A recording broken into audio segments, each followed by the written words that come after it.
It didn't come with a trumpet blast or a conqueror on horseback. There was no declaration of war, no rising empire announcing its arrival. It came quietly, almost politely. At first, it was just a delay, a ship that didn't arrive, a merchant road grown too quiet, a scribe's report cut short mid-sentence, then more letters unanswered, goods undelivered, smoke on distant horizons. And then it happened. Not in one city, not even in one kingdom, but everywhere, almost at once. Troy burned, Ugarit fell, Mycenae turned to ruins. Hattusa, the capital of the mighty Hittite Empire, was abandoned, its archives sealed in silence. No epic battle was carved into stone, no war hymn was left behind, no victor wrote their name into the future. Only flames, only loss, only a collapse so sudden, so widespread, so total, that historians had no choice but to call it what it felt like, the end of an age. They labelled it the Late Bronze Age collapse. But that name is tidy, too tidy, as if what vanished can be boxed and stored in neat academic language. The truth? It was a cataclysm, not just a political one, but civilizational.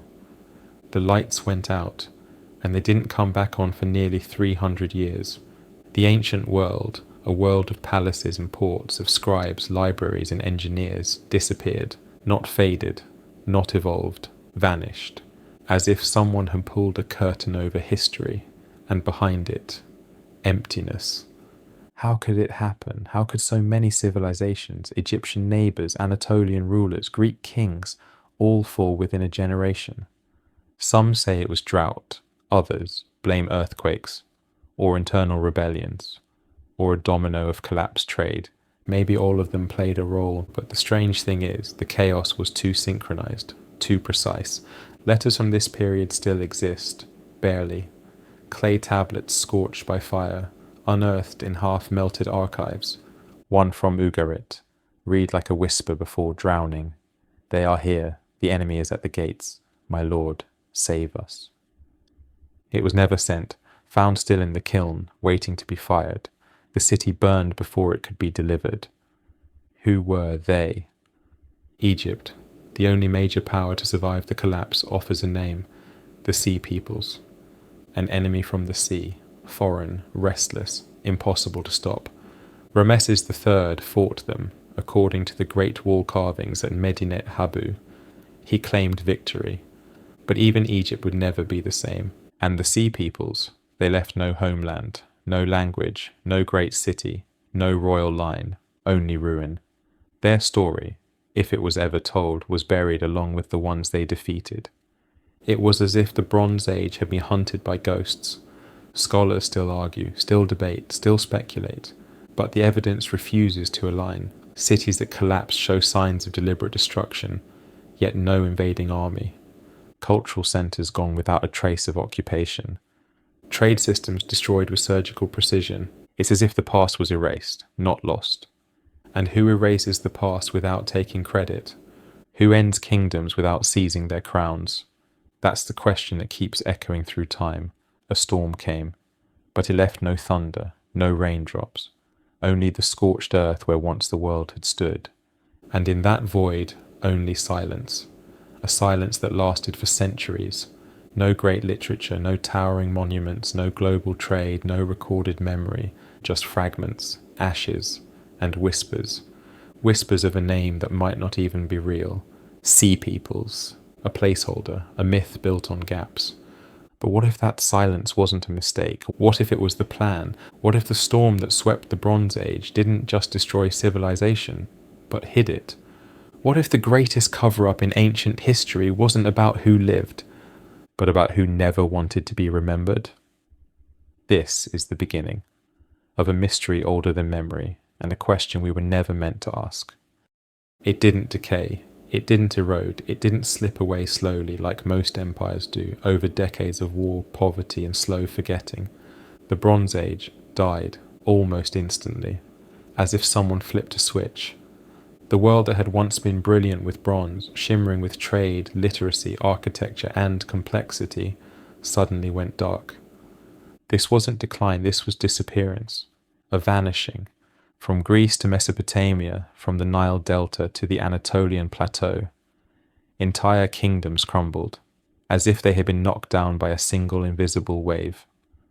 The Hittites, once a superpower rivaling Egypt, vanished. Mycenaean Greece, home of kings, of warriors, of the Trojan epics, gone. The city-states of Canaan flattened, their fortresses burned, their scribes silenced. Even mighty Ugarit, a port so advanced it sent letters across the known world, was reduced to blackened stone. And yet, no conqueror claimed these ruins. No new empire rose to replace them. No origin story was written, just a void, like breath held for far too long. We know this happened around 1177 BCE, roughly. But the precision of the dating doesn't make it any less confusing. Because this was not a slow unraveling. This was a synchronized collapse. In under 50 years, the ancient world's interconnected web was torn apart. One by one, letters stopped arriving, ships stopped docking, wheat shipments ceased, markets emptied, temples crumbled. The entire system, economic, political, spiritual, fell apart. And what replaced it wasn't something new. It was silence. Centuries of it.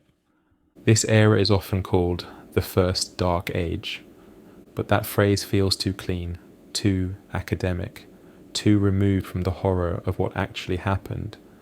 Imagine being there, a scribe in Ugarit waiting for copper deliveries that never come, a priest in a Mycenaean temple praying to gods who seem to have turned their faces, a farmer watching the horizon as the smoke of distant cities draws closer.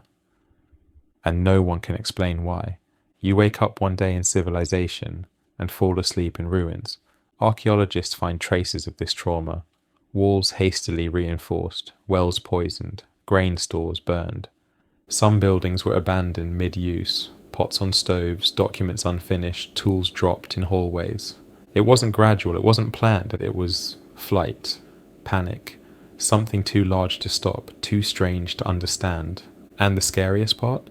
No one left behind a story of survival.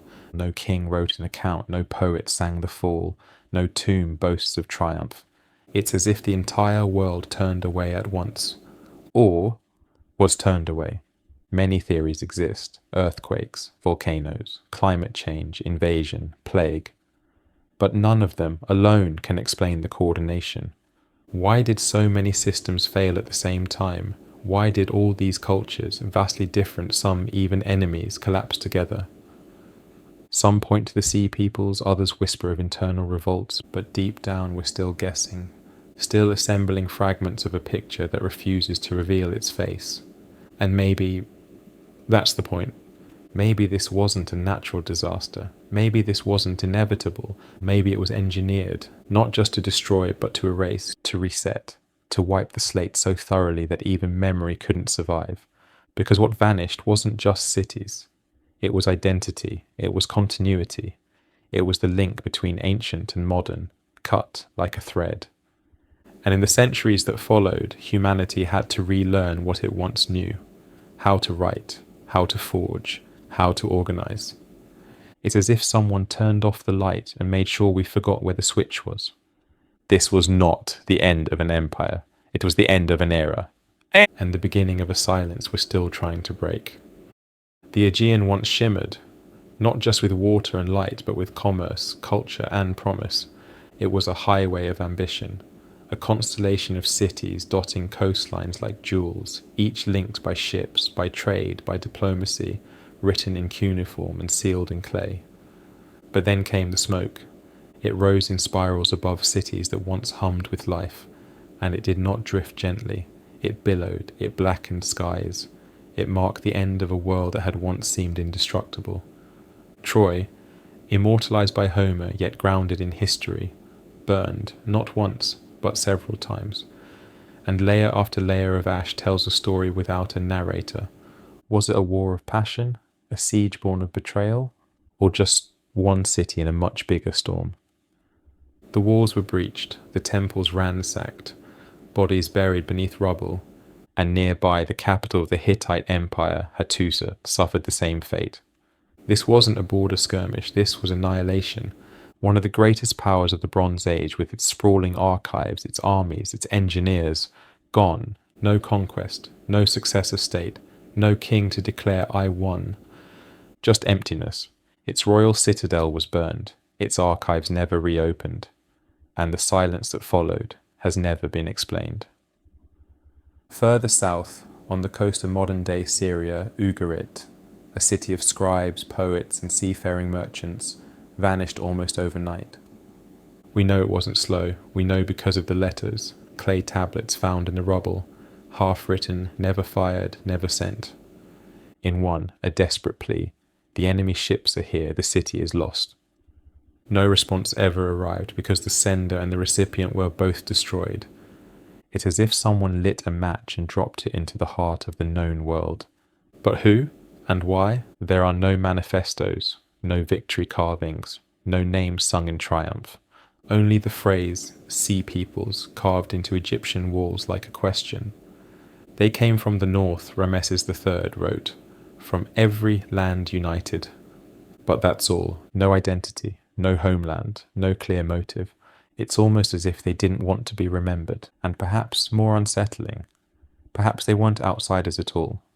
Some scholars believe they were insiders, rebels, mercenaries, displaced peoples turned desperate. Others suggest they were remnants of fallen empires, striking back with nothing to lose. A shattered world recycling its rage. But the pattern is too precise, the destruction too complete, and it begs a darker question. Was this orchestrated?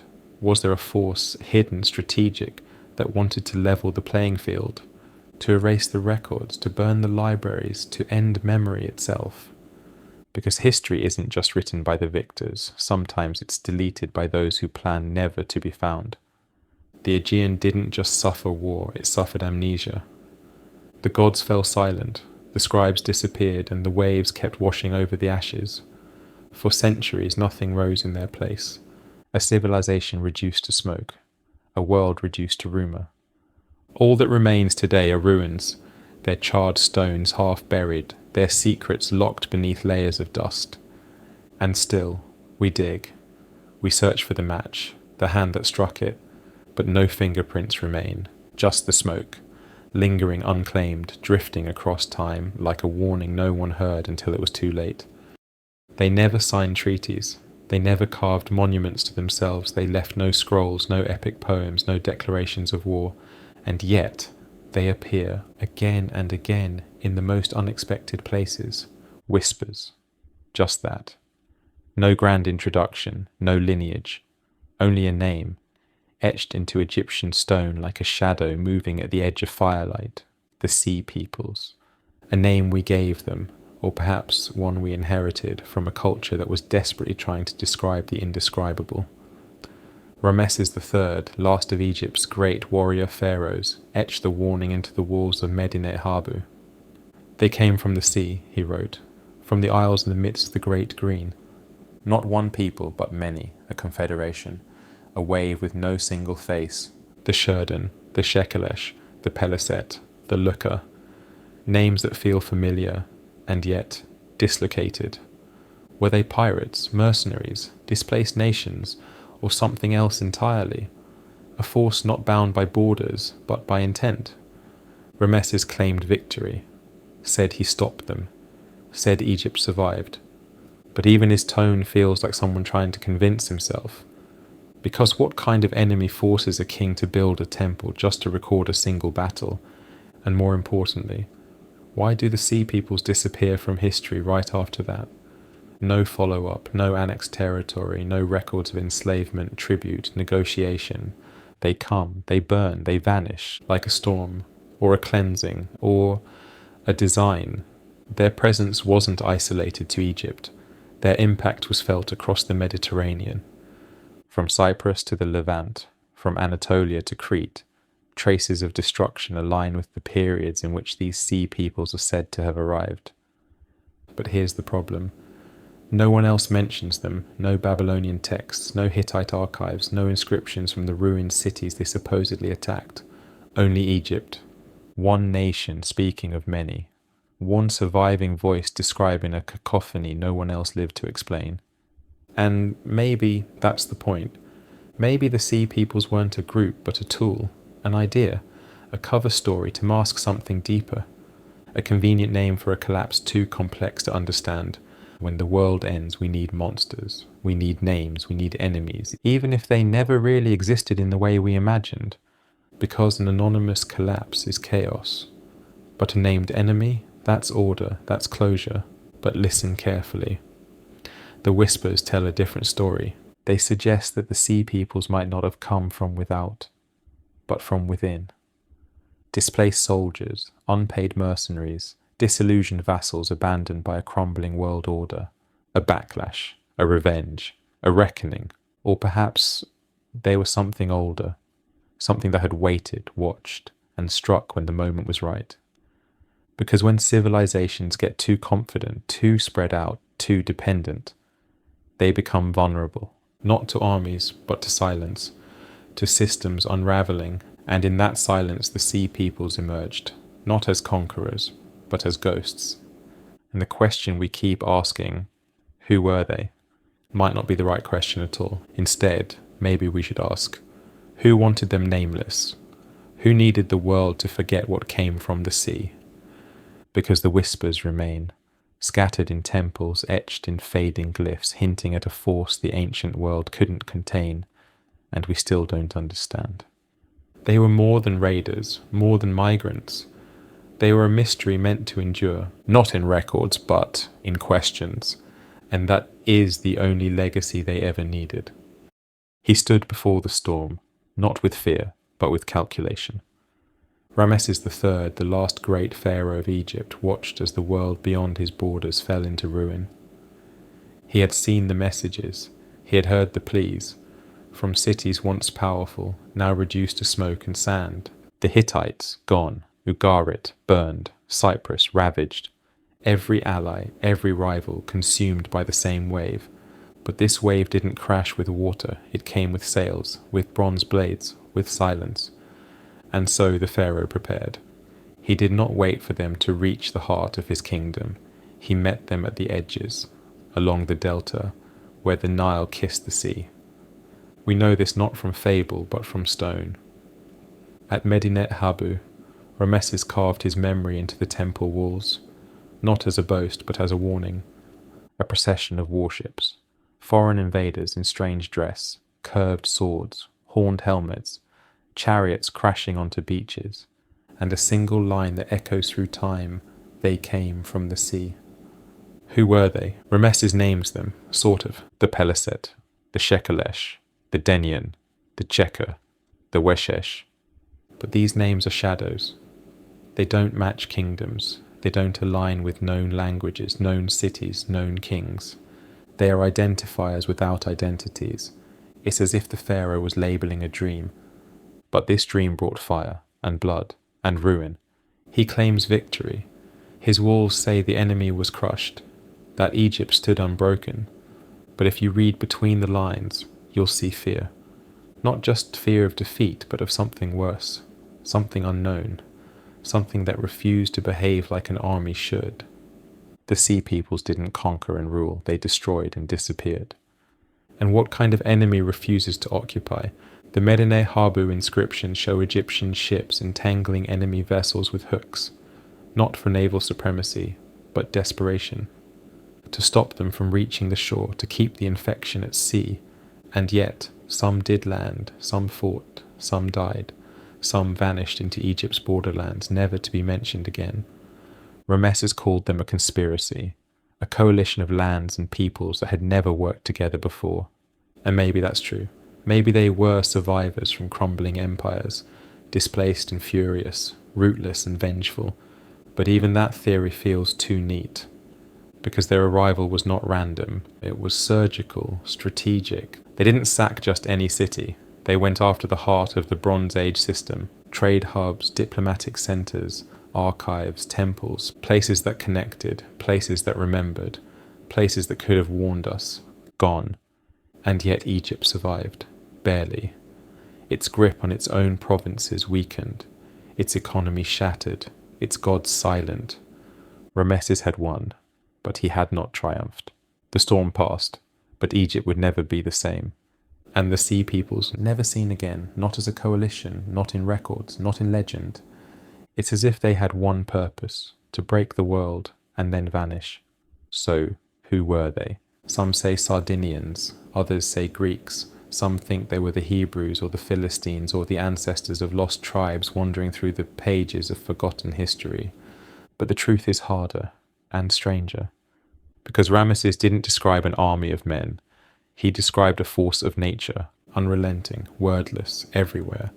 And when he looked into that storm, he didn't see ambition. He saw entropy. Something designed not to take, but to erase. And maybe that's what terrified him most. Not the soldiers, not the ships, not the fire, but the feeling that he wasn't fighting people. He was fighting the end of an age, and trying to hold it back with stone walls and sharpened bronze as the tide kept rising. Egypt survived, Ramesses endured. But he didn't stop them, no one did. The Sea Peoples came, and the world they left behind was no longer the same. It was quieter, emptier, and somehow deliberately forgotten. They left no temples, no cities, no monuments inscribed with their kings' names, no creation myths, no burial rites, no recorded laws, not a single text, not a single scroll, not even graffiti carved in haste on stone, just destruction, just ruins that weren't theirs, but belonged to the ones they ended. The Sea Peoples, a name we gave them to describe an enemy who never gave a name back. They came from somewhere, but where? Egypt says the islands, but which ones? Crete, Sardinia, Cyprus, all of them? None of them? Their ships crossed the Mediterranean like ghosts, visible only at the moment of impact, and then nothing. They didn't build, they didn't colonize, they didn't leave anything behind except silence. That alone is strange. Even the fiercest warriors in history, Mongols, Huns, Vikings, left traces, weapons, jewelry, bones.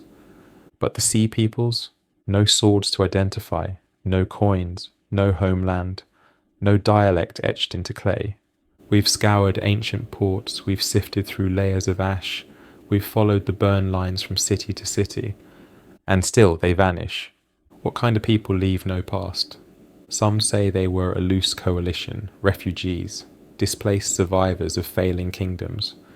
That would explain the chaos, the hunger, the urgency, the wrath. But would it explain the coordination? Would it explain the strategy?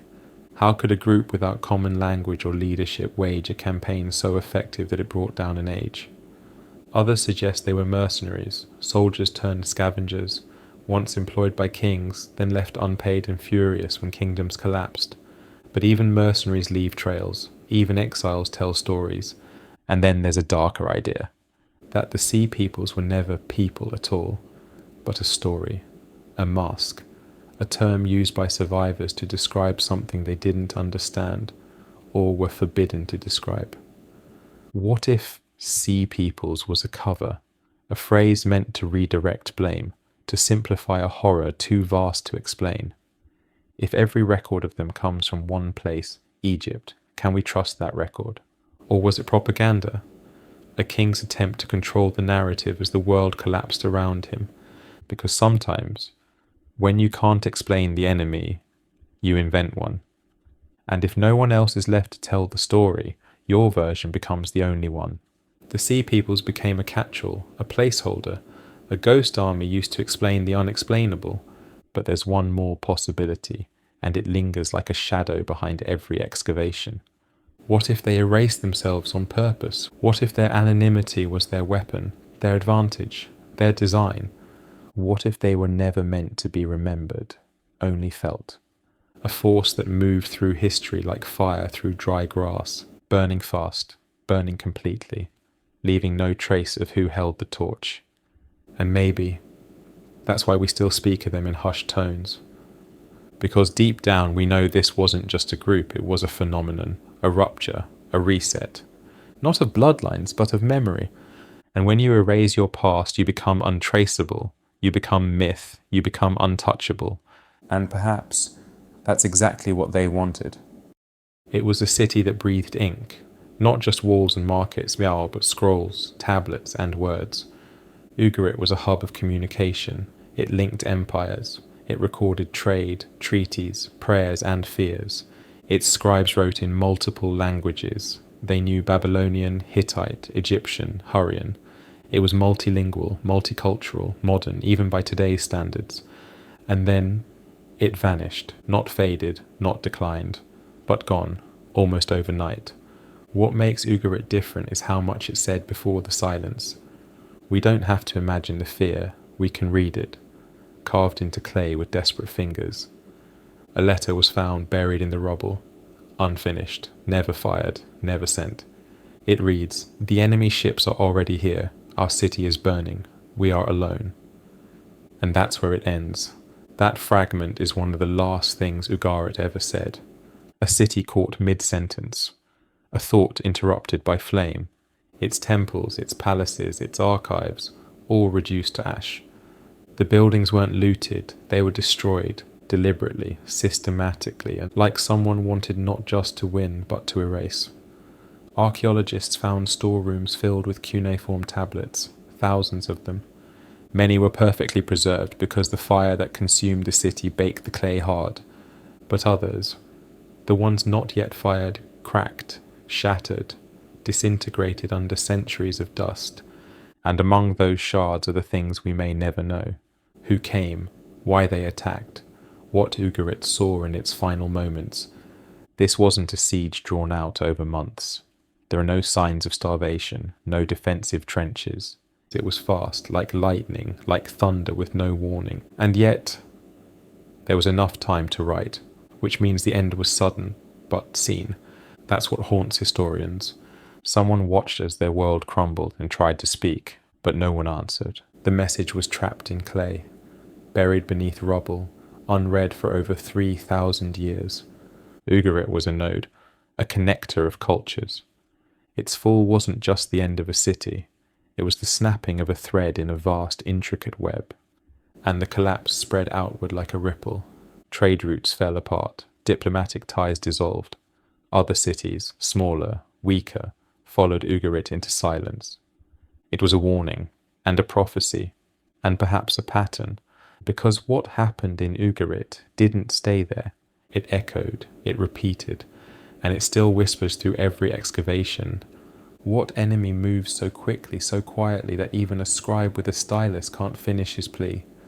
What kind of invasion doesn't claim the city, but incinerates it? What force wants not just destruction, but amnesia? The answer may not lie in who attacked, but in who never came to help. Why was there no response? Why did neighbouring kingdoms remain silent? Was it fear? Was it distraction? Or had they already met the same fate? Ugarit wasn't the beginning. It wasn't the end. It was the moment the Bronze Age screamed and no one heard it. Only now, millennia later, do we press our ears to broken tablets and try to listen. But the silence still lingers, like smoke that never quite clears. It was once a city of power, not just walls and weapons, but order, records, an empire written in stone and sealed in clay. Hattusa was the beating heart of the Hittite world, a capital that rivaled Egypt and Babylon, not just in size but in influence. Its kings corresponded with pharaohs, its armies marched across continents, its laws were inscribed with precision. This was not a fragile kingdom, it was a superpower, built to last, and yet it vanished. No final battle recorded, no last stand immortalized in text, no treaty signed to explain its absence. It simply went quiet. One day the scribes were writing. The next, no one was there. Its gates were open, its archives, untouched by looters, its buildings not sacked, but abandoned. There are no signs of conquest, no foreign weapons, no mass graves, just silence. A civilization mid-step, and then gone. Hattusa didn't fall like a city under siege. It fell like a story being erased as it was being told. Imagine it. Courtyards once filled with chariots, empty. Libraries echoing with nothing. Priests looking to the sky and receiving no answer. Whatever happened didn't leave blood on the floor, it left absence. A vacuum where power used to be. And the world noticed, but only too late. Egyptian records make no mention of Hattusa's end. Babylon doesn't react. It's as if no one knew it happened, or if they did, they said nothing. Which raises the question, did the fall of Hattusa begin from within? The empire had enemies, yes, border rebellions, famine, internal strife. But empires don't vanish overnight because of bureaucratic issues. They weaken, they stumble, but they don't simply stop. Unless something unnatural intervened. Some scholars suggest earthquakes, others suggest migration pressures. But natural disasters don't erase every name, every record, every trace of resistance. They don't cause organized silent withdrawal from a city built to endure. The archives at Hattusa contain thousands of clay tablets, meticulously ordered, categorized, preserved. But none of them explain the end. They just stop. The final writings read like unfinished conversations, like someone got up from the table and never came back. And then the fires came. Portions of the city were burned, not entirely, not chaotically, but selectively. Temples, royal buildings, not looted, just blackened. As if someone were trying to remove something very specific, and not just people, but memory. It's almost surgical. We don't find refugee camps from Hattusa. We don't find Hittite descendants writing from exile. It's as if they never existed. One of the greatest empires of the ancient world, erased so cleanly that it took us centuries to even remember it was there. Hattusa didn't die in a blaze of glory. It didn't fall to a foreign king's ambition. It was closed, like a book that someone decided should never be read again. And maybe that's exactly what happened. Because what better way to control the future than to eliminate those who remembered a different past? And now, we walk among its ruins. Stone foundations half swallowed by time, clay tablets waiting in the dust, still whispering, still warning. That power, no matter how great, can vanish, not with violence, but with silence. And that silence is still louder than we care to admit. The collapse came like a breath drawn in and never exhaled. And when the dust settled, the world looked different, but not because something new rose, because nothing did. The maps, once covered in borders, lines drawn in clay and sealed with royal insignias, were suddenly blank. Empires had names, territories had owners, diplomats had destinations, and then they didn't. The world after the Bronze Age collapse wasn't conquered, it was emptied. The Hittites gone, the Mycenaeans scattered, Ugarit, Alalak, Troy, all reduced to ash or silence, and with them went the rules. No more trade routes, no more scribes dispatching messages from palace to palace, no more armies marching in the name of kings. What remained was a vacuum, but nature and power abhors the vacuum, so someone must have filled it, right? But here's the unsettling part. We don't know who. For nearly 400 years the historical record is murky at best. Historians call it the Greek Dark Age. But it wasn't just Greece, it was everywhere. A regional amnesia, a silence so profound it feels deliberate. And when history returned, when writing emerged again, when cities reappeared on the map, the world was different. New languages, new religions, new systems of law. But not much memory of what came before. Who filled the space? Who seized the temples, the farmland, the ancient ports once bustling with diplomacy and trade? Some say nomadic tribes, migrants without kings, people with no need for writing or central rule. Others suggest localized powers, city-states that formed from the ruins but chose not to record their rise, or couldn't, because the knowledge had been lost. But one theory casts a darker light, that the ones who filled the void were the same forces that caused it. Not conquerors, but silencers, not builders, but curators of absence. What if the point was never to replace the empires, but to erase the memory that they ever existed? No history, no lineage, no stories to compare, just silence. And when civilization reawakened centuries later, it did so on a blank slate. The Greeks built city-states with little awareness of Mycenaean grandeur. The Hebrews emerged with stories of exile and conquest, but little clarity on the fallen empires around them. Even Egypt, which survived, seemed smaller, tucked into itself as if it had turned away from the world. Who filled the gaps? Who planted new seeds in the soil of forgotten kingdoms? The names are lost, the records don't exist, but the shapes of power remained. Trade resumed, ships crossed the seas again, and yet no one claimed the legacy of what had come before. It's like rebuilding a house but never mentioning the one that burned down. It's like memory was outlawed or selectively preserved because someone benefited from the reset. Someone inherited a world no longer weighed down by treaties, alliances, and written oaths. A simpler world, easier to mold, easier to own. And maybe that's the true aftermath. Not just a geopolitical collapse, but an ideological one. A reboot of civilization without context, without debt, without history. And in the absence of memory, power reshaped itself without resistance. The borders vanished, and when they reappeared, they told a new story. One that started not with ruins, but with forgetting. And to this day, we still draw maps on top of questions we were never meant to ask. They came without kings, without flags, without declarations, no emissaries, no scrolls of conquest, no myths to explain their movement, just ships, just fire, and silence. We call them the Sea Peoples, a name crafted by survivors. But what were they? Really? Invaders, some say. Brutal, coordinated, moving across the Mediterranean like a tide that swallowed civilization. But if they were an army, where were their empires? Where are the chronicles of their victories, their rulers, their gods? Others suggest migrants, refugees from lands lost to drought, famine, or political collapse. Displaced people searching for safety, driven by desperation, not ambition. But migration doesn't look like this. Not with synchronized assaults on cities across thousands of miles. Not with the precise targeting of palace archives, temples, hubs of knowledge. This wasn't survival, it was removal. Mercenaries, perhaps, once loyal to collapsing kingdoms and then unleashed when the pace stopped.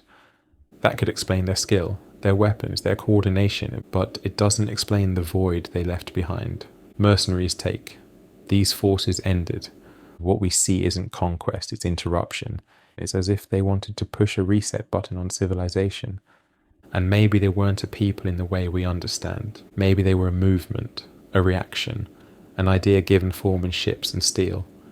Some scholars whisper of internal rebellion, of workers rising against masters as the world teetered under its own weight, of slaves, farmers, and forgotten tribes uniting across borders to end a system that fed only the few.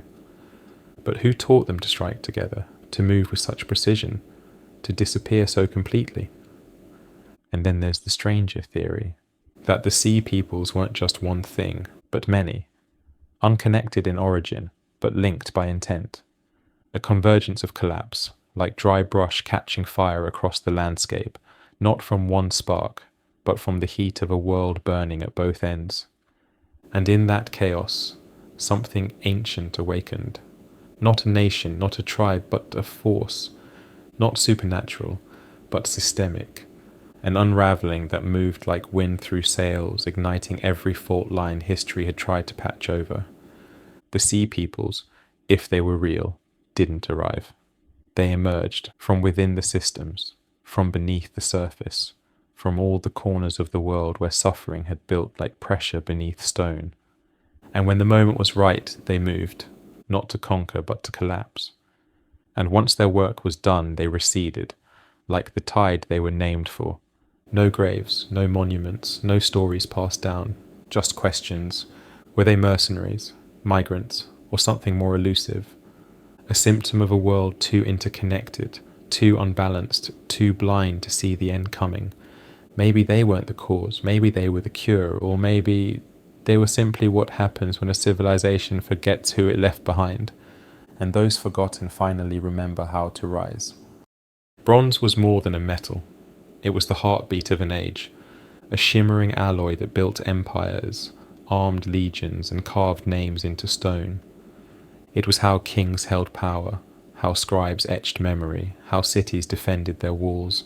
Copper and tin, brought together in secret ratios, traded across thousands of miles, from mines to markets, from ships to forges. It wasn't just a resource, it was a system. And then it stopped. No explosion, No grand collapse of a single mine, just a quiet, almost imperceptible unravelling. Suddenly the bronze dried up. Weapons grew dull, tools rusted, trade routes fell silent, and no one talks about it, not directly, not clearly, as if something so vital vanished without explanation or on purpose. You can't make bronze without tin, and tin was rare, rarer than gold in some places. Copper came from Cyprus, tin from far beyond, from the mountains of Anatolia, the deserts of Central Asia, the misty isles of Britain, and possibly even beyond that. To keep bronze flowing meant maintaining a vast, delicate network. Ships had to move freely, ports had to cooperate, diplomats had to trust. The moment trust failed, the alloy died, but the disappearance was too sudden, too synchronized. Not just one port, not just one mine. The entire network collapsed. What could do that? War, piracy, economic sabotage, or something deeper? What if someone wanted to end the Bronze Age, not out of cruelty, but out of strategy? Because bronze meant control. It meant dependency. If you controlled the tin, you controlled civilization. And if you cut the lines, you cut the lifeline. What emerged in the void wasn't better. It was rougher, iron, harder, yes, but unpredictable. More difficult to forge, slower to adopt. But iron didn't require networks. It could be found almost anywhere. And maybe that was the point. A technology no longer centralized, no longer owned by the elite few. But that transition wasn't smooth. It came with fire, with famine, with the fall of cities that had no defense without bronze. Some scholars believe the sea peoples were iron-armed, that they brought not just fire, but the future, and the civilizations they toppled were too rooted in an old system to adapt. Others think the tin routes were simply too long, too fragile. One warlord in the wrong canyon, one drought in the wrong valley, one lost alliance, and the whole chain snapped. But again, the silence speaks. Why don't we have records describing the crisis, the pleas, the panic? Why didn't the scribes document the moment their bronze ran out? Maybe they couldn't, or maybe they weren't allowed to, because when power shifts it prefers a quiet hand. And whoever ended the Bronze Age did so with precision, like cutting the cord on a marionette, and watching as kingdoms collapsed in synchronized silence. So now we look at rusted blades, broken trade seals, and half-forged idols, trying to understand why the Age of Bronze was allowed to die, and who stood to gain from its funeral. There was a time when the world wrote everything down: treaties, ship manifests, royal edicts, love letters, grain tallies, star charts. In palace libraries and temple archives, clay tablets piled high. Not just symbols, but civilization itself. To write was to remember, to record was to rule. The Bronze Age wasn't just an age of metals, it was an age of memory, preserved in lines and curves, etched in stone, sealed with the authority of kings. And then the styluses went quiet. In Mycenaean Greece, Linear B vanished. In Anatolia, Hittite cuneiform ceased. Even Egypt, with all its grandeur, slipped into a period of silence. It wasn't just decline, it was blackout. For hundreds of years, no new scripts emerged, no records of government, no records of thought, no records at all. Generations passed. Without literature, without bureaucracy, without written law. What was lost can barely be imagined. The sciences, the myths, the lineages of kings and queens, gone. And when writing did return, it looked different, simpler, rougher, detached from what came before, as if memory had been not just forgotten but erased. Scholars call it a dark age, but it's not just darkness, it's silence. And silence is rarely natural. Was knowledge truly lost, or was it hidden, locked away in vaults we've yet to uncover? Because scattered across the ruins are signs, faint, fractured, but real. Tablets buried beneath collapsed archives, scribes' tools left behind in haste, libraries that were burned, but only partially. Some collections were carefully sealed as if someone intended to return, but no one did. It raises the question, did the knowledge die, or was it taken? Because the fastest way to reset a society is not to burn its cities, but to blind its memory. to remove the scripts, to sever the lineage of words. Without writing, history becomes hearsay, laws become rumour, power becomes whoever speaks the loudest. And maybe that was the goal: to decentralize thought, to interrupt the thread that connected one mind to the next, to make truth a matter of who remembers best, not who recorded first. Imagine living in a world where your grandfather's stories are the only source of truth. No scrolls, no treaties, no maps. Just fading echoes of a world no longer accessible. It's more than chaos, it's curated forgetfulness. And it set the stage for a future that could be rewritten, not just by the survivors, but by the architects of the silence. Because when the record disappears, so does accountability. You can claim anything. You can reshape the past to justify the present. And when the scribes return centuries later, they do so with different pens, different alphabets, different agendas. And the past, the real past, is now a myth. So maybe the disappearance of writing wasn't a failure. Maybe it was a strategy, not to destroy knowledge, but to hold it hostage, and to make sure that when it reappeared, it served a different master. And so we ask, what knowledge never came back? What truths still sit in darkness, waiting to be read by eyes that will never come? A blackout, yes, but one that still casts a shadow across the pages we write today. There is a wall, tucked into the sacred stone of Egypt, that does not whisper. It shouts, a wall covered not in prayers, not in praise, but in panic. At Medinet Habu, the mortuary temple of Ramesses III, stone becomes testimony, and history for once does not hide. It's here, in lines carved with brutal clarity, that Egypt tells the part of the story others could not, or would not. Figures in feathered helmets with round shields and ox-hide chariots march across the sandstone panels. They come not as envoys but as waves. They are the sea peoples, or at least what Egypt says they were. The carvings show a naval battle, chaos on the water, boats colliding, spears raised, bodies floating. Ramesses III stands at the centre, enlarged, heroic as pharaohs must appear. But the real message is not his glory, it's the fear.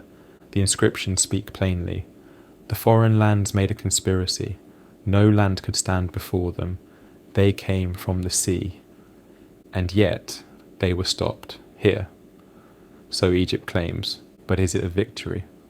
Or a warning carved in stone so the world would never forget how close it came to the edge? Because Medinet Habu isn't just a temple, it's a declaration. It says, we saw them, we fought them, we survived, but barely. Behind the bravado is evidence of strain, economic turmoil, shortages, internal rebellion. And shortly after Ramesses III's reign, Egypt too begins to decline. So was the temple a record of triumph, or a final gasp. Stone endures, paper burns, memory fades. But Medinet Habu stands, its carvings, its hieroglyphs, its scars. It gives us the most detailed account of the sea peoples anywhere in the ancient world. And yet, it still doesn't name them. Not really. The inscriptions list groups: Shurden, Shekelesh, Peliset, Denian, Cheka. Were these tribes, ethnicities, military units, mercenary guilds? No one knows for certain. Even the names feel like fragments, labels applied after the fact. And what's missing is just as loud as what's shown. No explanation of origin, no insight into their motivations, no trace of where they went next. The carvings end when the battle ends. The story cuts to black, but here's what's chilling. No other civilization left behind an account like this. Not the Hittites, not the Mycenaeans, not Ugarit. Only Egypt etched the memory deep into its bones. And even then, it feels more like a monument to survival than to clarity. Medinet Habu doesn't solve the mystery. It deepens it. Because if Egypt needed to carve the threat in stone, what does that say about its magnitude? And if the sea peoples truly came from nowhere, how did they nearly bring down everything? Perhaps the temple's true message isn't who attacked, but that it could happen. That civilization is more fragile than we think, and sometimes the only thing left is a wall crying out across millennia. We were here, we fought, and we almost lost it all. So we carved it into the earth itself, because even kings knew Words alone would not survive what came next. They appear suddenly, etched in Egyptian stone, not as pharaohs or gods, but as enemies. The Shurden, helmeted, shielded, disciplined, different. They weren't farmers, they weren't refugees, they were warriors. Their likeness survives in the reliefs at Medinet Habu, standing firm beneath feathered crests, curved swords in hand, eyes fixed on something just beyond the horizon. Egypt remembered them clearly, and yet we remember them hardly at all. Who were the Shurden? Some scholars tie them to Sardinia, an island whose very name echoes their own. Sardinia, home to mysterious megaliths, to nuragic towers built before concrete had a name. The Shurden may have come from there, or gone there, or had nothing to do with it at all, because names in the ancient world drift like smoke, and these names, Shurden, Shekelesh, Denian, may not have been tribes. They may have been titles, roles, designations whispered from one empire to the next. The Shurden show up not just as enemies, but as guards. Yes, some of them became personal bodyguards to Egyptian pharaohs. Think about that. A group that invaded one day stood at the king's side the next. Were they defeated or recruited? Did Rameses conquer them? Or did he hire them because he feared who they served more?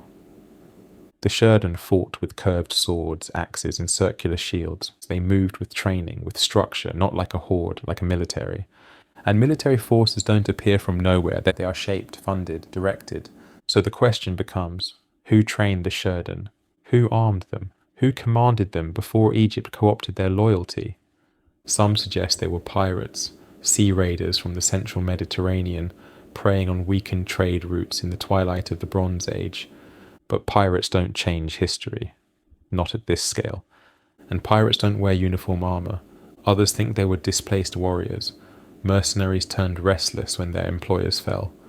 Wandering fighters with no homeland but great skill. It's a theory, but there's another, that the Shurden were a secret arm of something larger.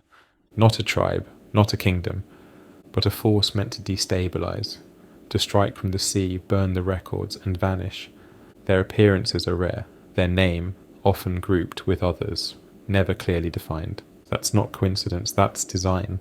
Because the Shurden weren't meant to be remembered, they were meant to be felt. Like the cold edge of a blade in the night, not a message, but a warning. A reminder that power rarely moves in daylight, and when it does, it's already too late.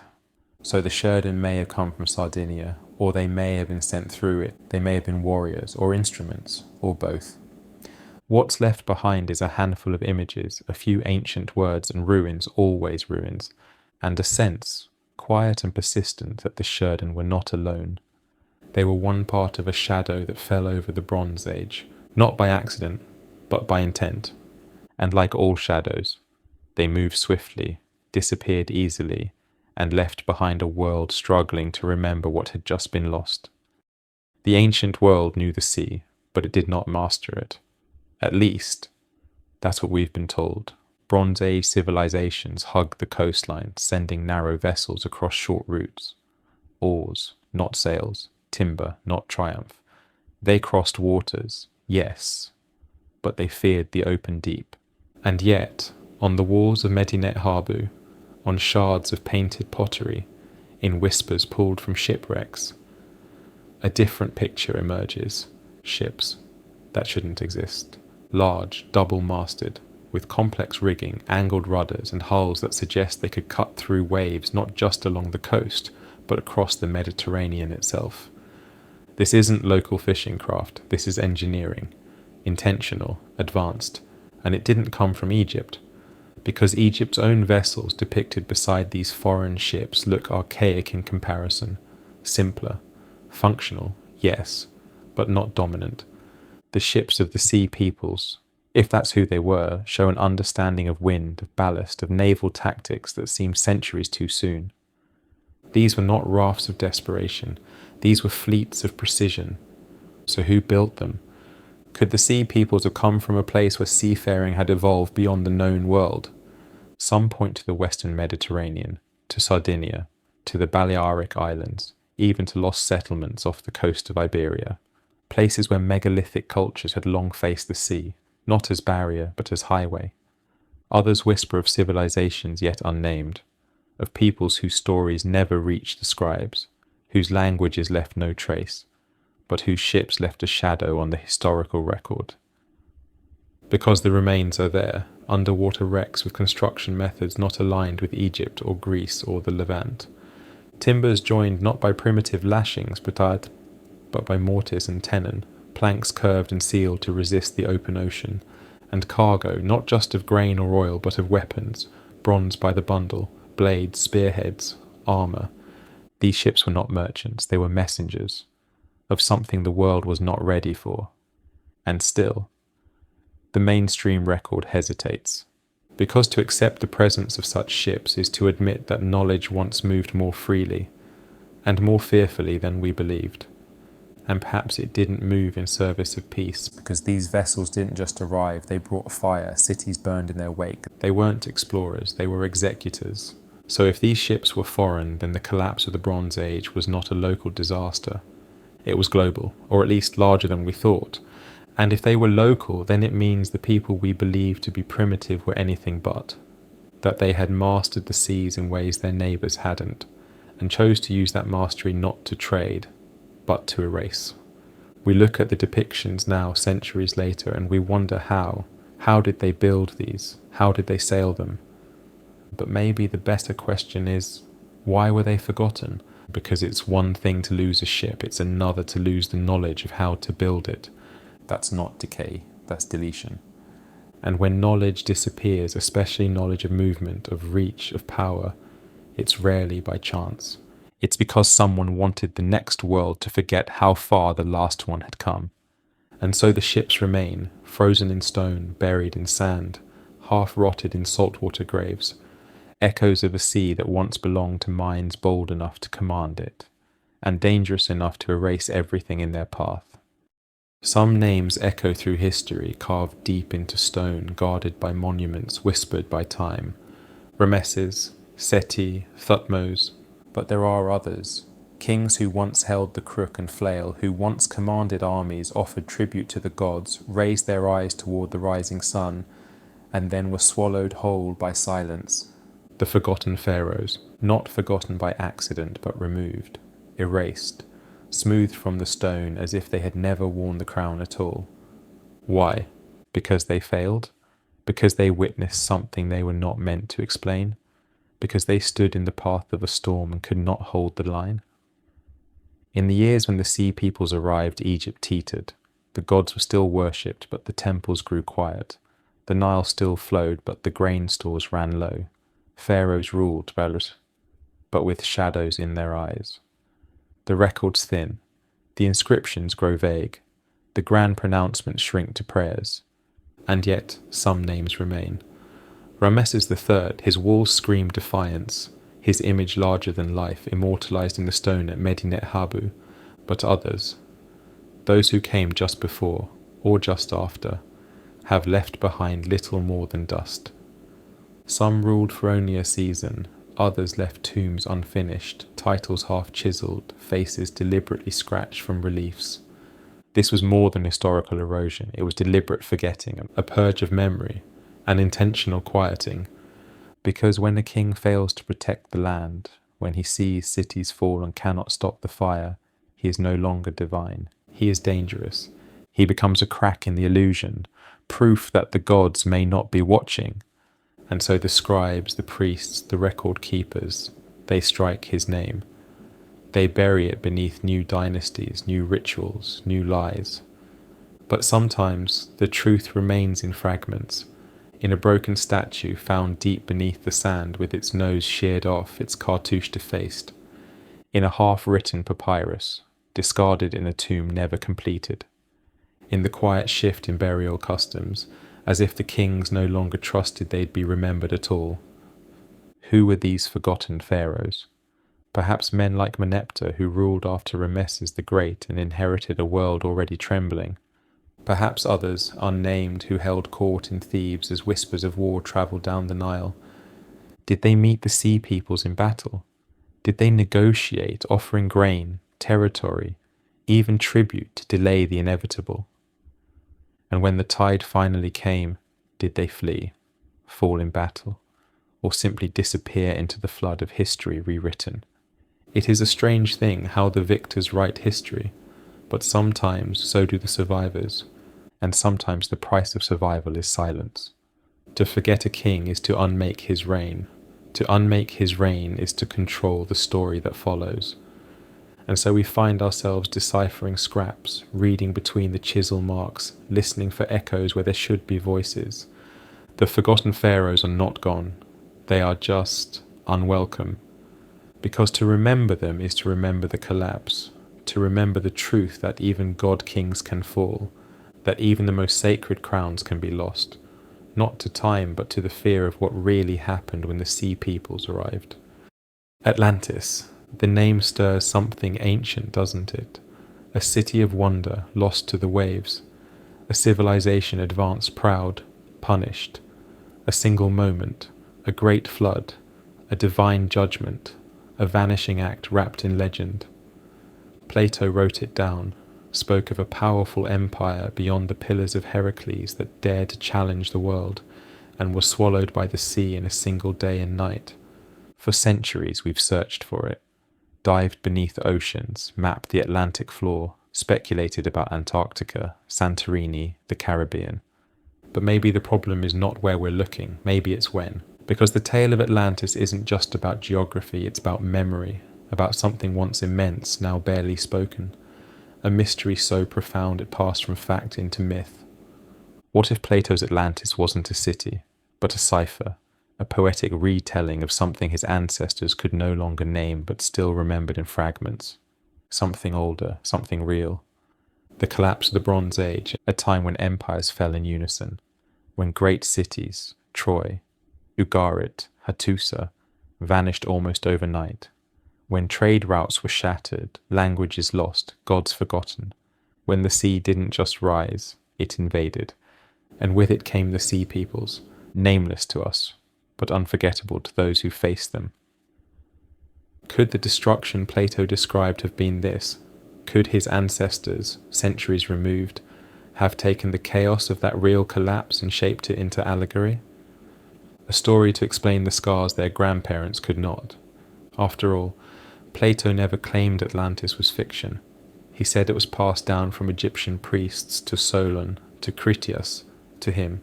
Egypt, the one civilization that survived the sea peoples and recorded them, the one place with walls carved in warning.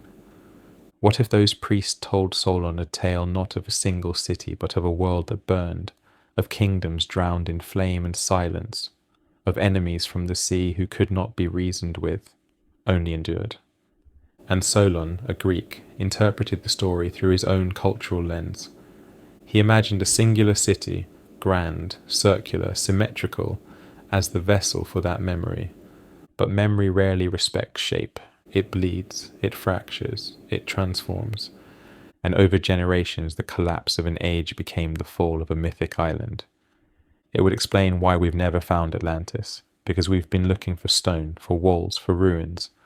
But what we should have been looking for are patterns, patterns of sudden silence, of burned cities, of broken scripts, of ships with sails too advanced for their time. We should have been listening for the echo Plato tried to preserve, not a warning of punishment, but a recollection of rupture. So maybe Atlantis was never an island at all. Maybe it was a mask for something deeper, darker, more inconvenient. Maybe we've been chasing a metaphor meant to hide a history too unsettling to say outright. Because to admit the world once ended, not by flood, not by gods, but by forces still unnamed, is to invite the question we fear most.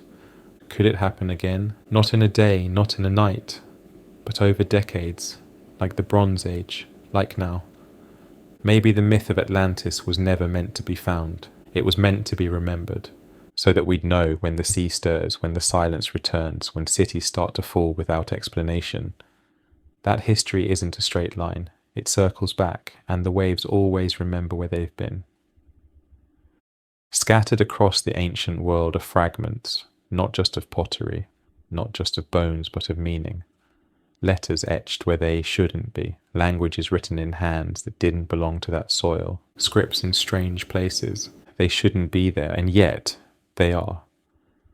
A Mycenaean tablet unearthed far from Greece, inscribed with Linear B, buried deep in Anatolia, a region supposedly untouched by that script's reach.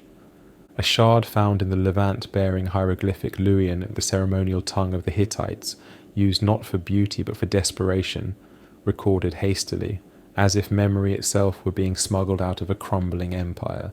And in Egypt, a peculiar discovery, names scrawled in an alphabet not native to the Nile. They came with the sea peoples or fled before them, or perhaps both. Because when civilizations fall, their people scatter, and with them, their languages. But language is not just a tool, it is an anchor. To write is to claim, to inscribe is to remember. So when scripts appear far from home, they tell us something more profound than trade routes or cultural exchange. They whisper of forced migrations, of scribes running not with scrolls but with tablets tucked into their garments as fire swallowed their libraries. They tell us of refugees who carved memory into stone before memory itself was lost. And sometimes these scripts appear in the hands of the conquerors themselves, names on tombs, terms of surrender, lists of tribute, written in a language the land never knew until the ships came ashore. Were they invaders who brought their own tongues, or victims who carried pieces of their past into the unknown, like broken heirlooms wrapped in cloth? Because something strange happens when a civilization collapses. Its people don't simply vanish. They become untraceable, their customs absorbed, their languages buried, their gods renamed. And yet, here and there, the record flickers. In Cyprus, bilingual tablets, a forgotten tongue on one side, the rising dialect of the new power on the other. In Sicily, graffiti in old Canaanite script alongside Phoenician trade markings. In Sardinia, symbols carved with purpose, but no Rosetta Stone to decode them. Are they Sheridan, or someone older still? We're taught to read history in timelines. One culture ends, another begins. But in truth, it bleeds, it overlaps, it hides. And the scripts, they betray that. They show us a web of movement, trauma, adaptation, proof that what we call collapse is often migration, and what we call mystery is often memory, displaced and rewritten. But if these scripts survived even in fragments, what else might be out there? What languages lie waiting beneath ruins we haven't yet uncovered? What ancient names still cling to stone in deserts, in caves, in tombs beneath unmarked hills? And what would happen if we found a tablet that changed everything? A script in a place it had no business being, signed not by a king but by a survivor. That's what these strange scripts hint at. A world in motion, a world on fire, and people, real people, who carried what mattered most into the dark. Their gods, their fears, their words. Because sometimes writing isn't about rule, it's about refusal. A refusal to vanish, a refusal to be erased, even when history tries its best to forget. Troy, a name steeped in legend, etched into the corners of myth and the margins of memory. For centuries it was thought a story, a poetic fabrication. The Iliad, Achilles, Helen, a wooden horse that changed the course of fate. But then shovels touched stone, and the city was real, layered, burned, rebuilt, burned again. And in one of those layers, the one now called Troy Severnay, the fire was not metaphor, it was history. A city reduced to ash around 1180 BCE, the very edge of the Bronze Age collapse. Coincidence or something more? Because the destruction of Troy doesn't sit in isolation. It pulses in rhythm with the collapse of empires. Hattusa, Ugarit, Mycenae, cities that fell like dominoes. Some forgotten, some remembered as legends. But what if Troy wasn't just a casualty? What if it was a clue, a fragment in the puzzle of the sea peoples? Some scholars suggest Troy was a victim, a strategic port city caught in the wave of raids that swept across the Mediterranean, a naval hub on the western edge of Anatolia, too valuable to leave standing. Others whisper a different theory, that Troy wasn't attacked by strangers, that it was abandoned or fractured, and that its people became something else. Something nameless, sea peoples, Could the survivors of Troy, its warriors, its merchants, its exiled nobles, have taken to the sea? Not in defeat, but in transformation. Imagine it, a once proud city, burned to its bones, its inhabitants left with nothing but ships, knowledge of trade routes, and rage. They had no homeland, but they had a fleet, and they knew where the wealth of the world was stored, in temples, in palaces, in cities built too close to the water's edge. They would not call themselves sea peoples. They would have no banner, no fixed name, only motion, only memory. From the ashes of Troy, a movement, not organized but inevitable, a migration that became an invasion that became a collapse, and in that collapse they disappeared again, folded into new cultures, changed by the very destruction they helped bring. But if Troy was part of their origin, it would explain the strange familiarity some of the sea peoples had with the places they attacked. It would explain their tactics, militarily precise, coordinated, like men who had once stood on fortified walls themselves. It would explain why their memory is so fragmented, because perhaps they were never one thing, just stories woven from the ashes of cities like Troy. And what of the Iliad? What if, hidden within its verses, there are echoes of something far older than Homer imagined, a memory, not of one war but of many, of an age-ending fire that no poem could contain. Troy fell, but maybe it didn't vanish, maybe it evolved into a wave that would wash across a world and leave only smoke in its wake. And so the question isn't just who destroyed Troy, the question is, who did Troy become? As palaces crumbled and cities burned, as bronze blades clashed with shields and torches replaced treaties, one structure remained, not always intact, but present. The temple. When kings fell and scribes disappeared, when trade ceased and languages dissolved into silence, there were still priests, not rulers, not generals, but keepers, guardians of fire, of ritual, of memory wrapped in myth, because even when the gods' names changed, when the faces of divinity were sculpted anew, the rhythm remained, the offerings, the chants, the encoded knowledge passed not through empire but through ceremony. Religious continuity, a thread that refused to break even as the world came undone. While political systems disintegrated, while cities vanished without a word, temples often lingered, rebuilt, reconsecrated, reimagined, but not forgotten, and within them, priests, the survivors. They weren't warriors. They didn't sail the sea with shields and spears, but they knew something else, something older, the structure of the cosmos, the timing of eclipses, the movements of stars, the power of words, and perhaps most critically, they knew how to wait. Because while kings sought glory, priests sought preservation. They buried scrolls in sealed jars. They whispered songs to acolytes in underground sanctuaries. They encoded truths in parables, hidden behind the veil of religion. And when the world changed, they changed the names, not the meanings. A storm god became a sky father, a fertility goddess became a saint, a sacred number became a calendar. The knowledge survived, not as science, but as belief. It was no accident, it was design. In Egypt, as pharaohs died and tombs were looted, the temples continued. In Mesopotamia, as city walls collapsed, the ziggurats still reached toward the heavens. Even in Greece, after the so-called Dark Age, rituals re-emerged that echoed practices from centuries earlier. How? Because the priests had waited and remembered. There are records, barely noticed, of astronomical alignments encoded in temple stones, of mathematical proportions hidden in hymn meters. It wasn't magic, it was memory, disguised, protected, wrapped in sacredness so that no conqueror could recognize it for what it truly was. A library disguised as worship, because you can burn a scroll, you can smash a statue, you can tear down a palace. But a ritual, performed faithfully even when its meaning is half forgotten, that lives. It passes through generations as inheritance. And sometimes when the world settles again, someone remembers to ask why. Why the priest always turns 3 times to the east. Why that chant is sung only during a red moon.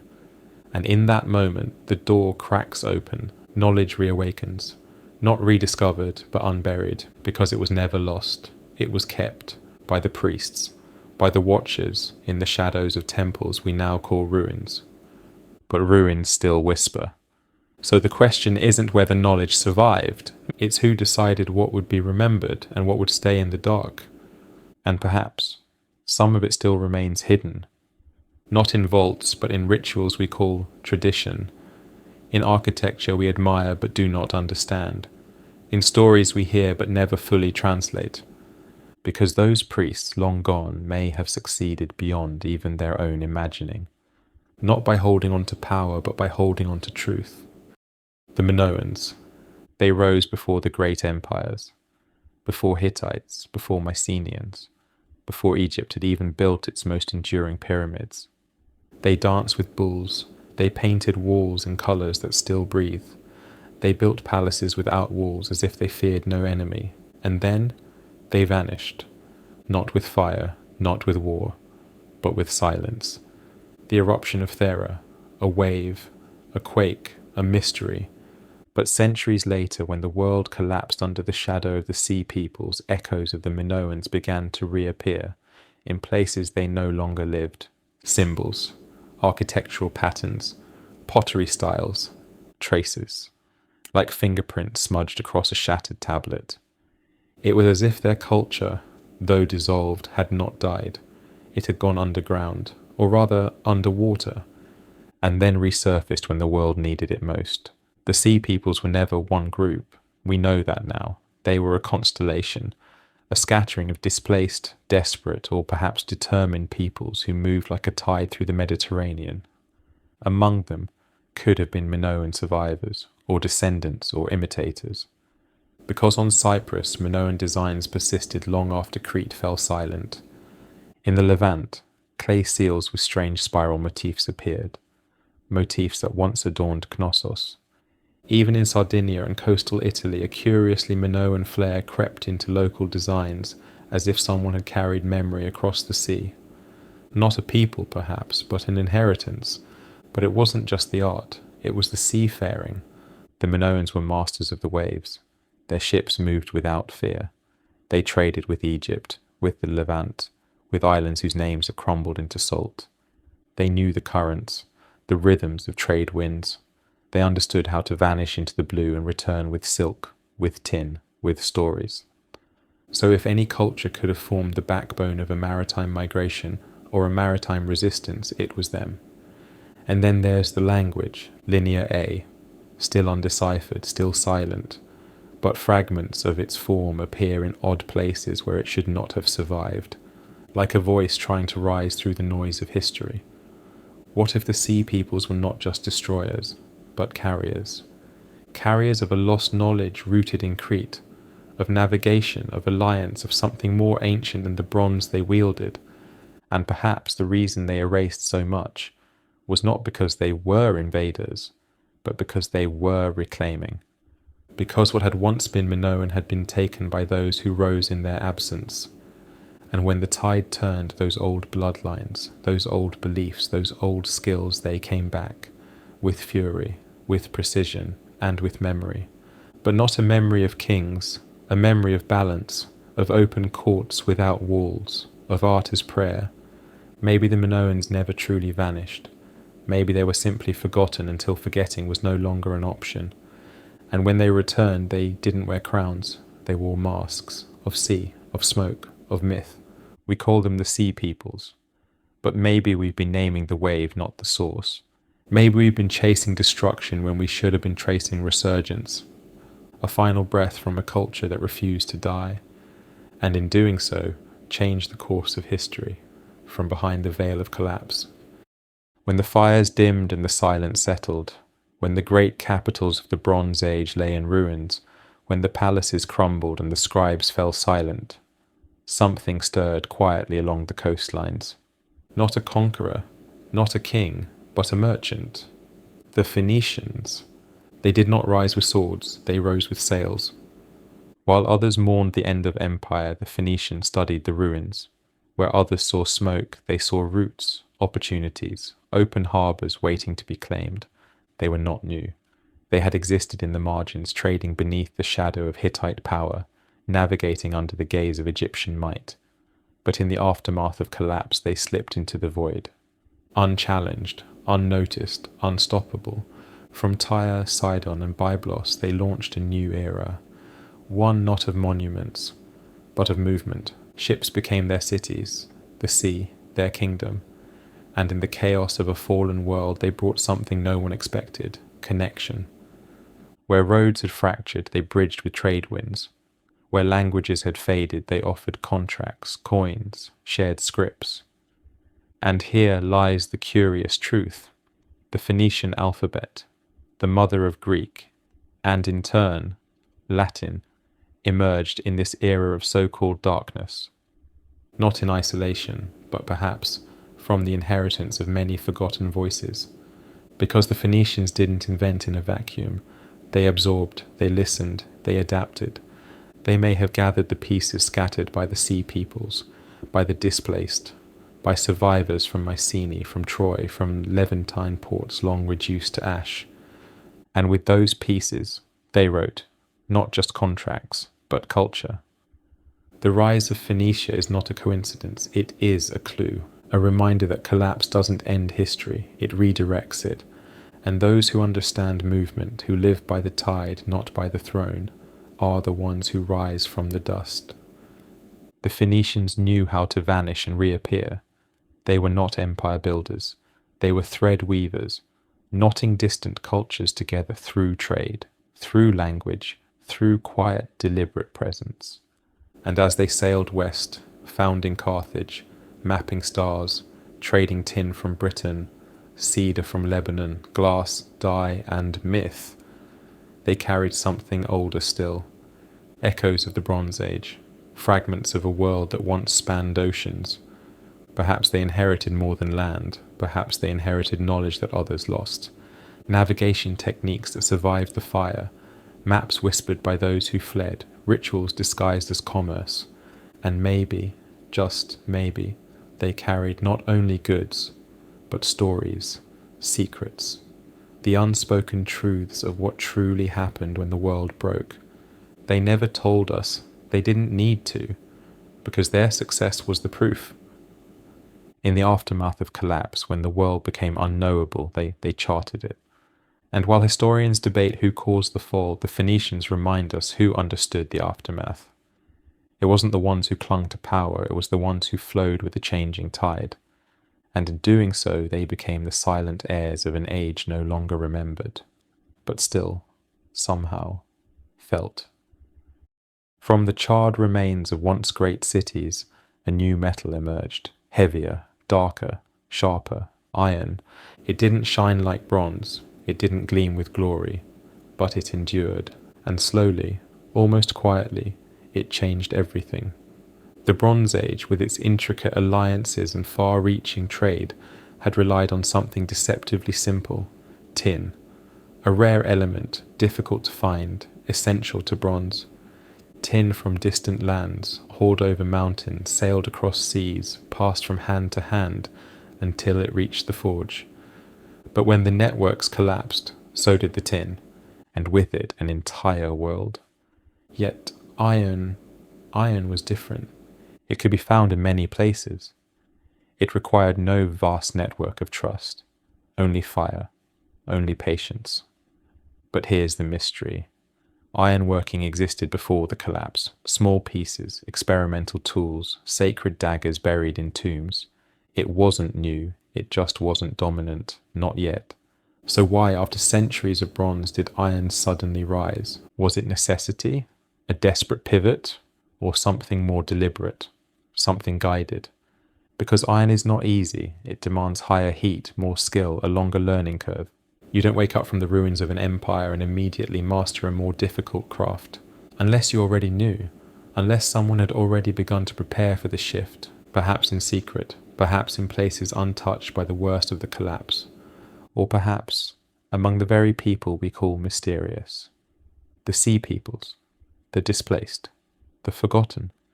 There are whispers, legends of travellers bringing strange black blades, weapons that cut through bronze like butter. Iron forged not for decoration but for domination. And when bronze became scarce, when the tin was gone and the trade routes lay in ruins, iron became not just an alternative, but a necessity, and those who knew how to work it held the future in their hands. It wasn't just a technological leap, it was a shift in power. A new class of metalworkers rose from the ashes, men who could shape war from earth. And suddenly the rules changed. You didn't need palaces, you didn't need royal workshops. You needed ore, fire, and a steady hand. Empires that once depended on distant mines were now vulnerable to smaller, leaner groups who could forge their own strength from local hillsides. Iron was democratizing and destabilizing.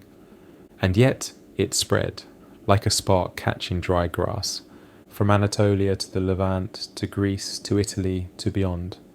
What was once rare became standard, what was once sacred became common, but not by accident, because history doesn't shift that quickly without a hand behind the curtain, a guide, a teacher, or perhaps a survivor, someone who knew the end was coming, someone who planned not for the collapse but for what came after. And in that after, iron ruled. It built new cities, new armies, new gods. It ended the old age not just with fire but with edge. So when we speak of the transition, we must ask, was it a discovery or a delivery? A gift from chaos? Or a blueprint long hidden, waiting for the world to forget before it could begin again? Either way, iron rose from the ashes, and with it a new story began. One forged not in gold, not in myth, but in fire. Time is a fragile thing, not the ticking of clocks, but the stitching of memory. The way we arrange the past, what we choose to remember, what we forget, and what we quietly rewrite. Most people look at the collapse of the Bronze Age as an ending, a curtain fall, the lights go out, civilizations vanish. But what if it wasn't just an end? What if it was a reset? A deliberate reshuffling of time's puzzle pieces. Not just empires erased, but entire centuries reordered. This isn't fiction. It's a theory gaining ground, one that suggests our timeline may not be as stable as we believe, that what we call the Bronze Age collapse may have triggered something deeper, a rewriting, a recalibration, a fogging of the lens through which we view everything that came before. It begins with the gaps. In the Eastern Mediterranean, cities once bursting with literacy go quiet, inscriptions vanish, chronicles stop, and then they resume. But not where they left off. Different dates, different rulers, different names for familiar gods. It's as if someone had taken the script of history, ripped out pages, rewritten others, and resumed the performance with new actors. Egypt's dynasties blur together. Hittite records stop mid-sentence. Mycenaean architecture reappears in places it shouldn't be. At times, it shouldn't exist. And across it all, a strange phenomenon, civilizations rising not from innovation, but from memory. The so-called dark ages that followed the collapse weren't truly dark. They were quiet. Too quiet. And when the light returned, with the Greeks, with the Etruscans, with the early Hebrews, they brought stories of floods, of migrations, of golden ages lost. They didn't speak of invention, they spoke of remembering, rebuilding from fragments, and perhaps from instructions. So where did those instructions come from? Were there survivors of the old world who preserved knowledge? Priests, traders, hidden scribes, passing blueprints and stories through whispered lines? Or did the collapse create such chaos that the winners rewrote the record? Chronologies bend in strange ways when only one version remains. And what of the gaps between civilizations? Are they real? Or are they manufactured voids where something else once stood? There are hints, astronomical discrepancies, carbon-dated layers that don't align, calendars adjusted retroactively to fit a narrative already decided. We say history is written by the victors, but sometimes history is written by survivors who don't want the world to know what it lost. And in that silence, entire epochs can disappear, or shift, or merge. It wouldn't take much. A few destroyed archives, a few falsified lineages, a few kings remembered in the wrong century. And suddenly, what was once cause becomes consequence. What was once future becomes past. If the collapse reset history, then what we know may only be a shadow. a second draft of an older world we're no longer allowed to see, and the sea peoples, the nameless wave that ended the Bronze Age, they may not have ended anything. They may have started a new timeline altogether, a world built on erasure, on reinvention, on quiet replacement. So ask yourself, is the past we've been taught a mirror, or a mask? And if it's a mask, what face lies beneath? They came with the wind, not like kings, not like armies, but like shadows. Across the Mediterranean, from Cyprus to Crete, from the Levant to the shores of Greece, stories linger, not carved in stone, not pressed into clay, but whispered across generations. Stories of ships without flags, of warriors without emblems, of voices that did not speak the local tongue and yet seemed to understand everything. They are not always called the sea peoples. Sometimes they are just the others, the grey-sailed ones, the firebringers, the storm men. In some tales they arrived with smoke trailing behind them, in others the smoke arrived first, and yet no face remains, no lineage, no epic poem with named heroes or noble bloodlines, only presence, only impact. Children frightened by songs about the ones who came from the water and left nothing standing. Priests who recited ritual phrases warning the congregation never to look west at sunset. Elders who told of a time when the stars shifted in unfamiliar ways, as if something had changed in the sky after the strangers left. These are not official records, they're not in your textbooks, but they endure, in lullabies, in village legends, in fragments too strange to be explained but too persistent to be ignored. And what's most haunting, they appear in places that were supposedly untouched by the Great Collapse. Even in the highlands, far from the sea, stories echo of sudden fire, of crops that vanished overnight, of statues pulled down by hands no one saw. Who were these ghosts? And why did they leave no trace except in the minds of those who feared them? Some say they were not people at all, but forces, a storm, a reckoning, an embodiment of history itself resetting the balance. Others say they were simply too mobile, too fragmented to ever leave a single identity behind. A wave does not leave its name on the shore, it leaves erosion, it leaves absence and memory.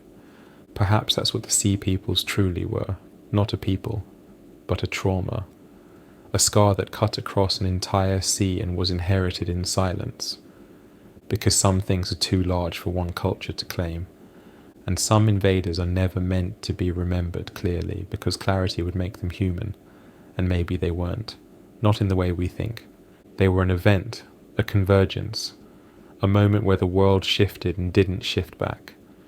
A moment passed down, not with names but with fear, with confusion, with awe.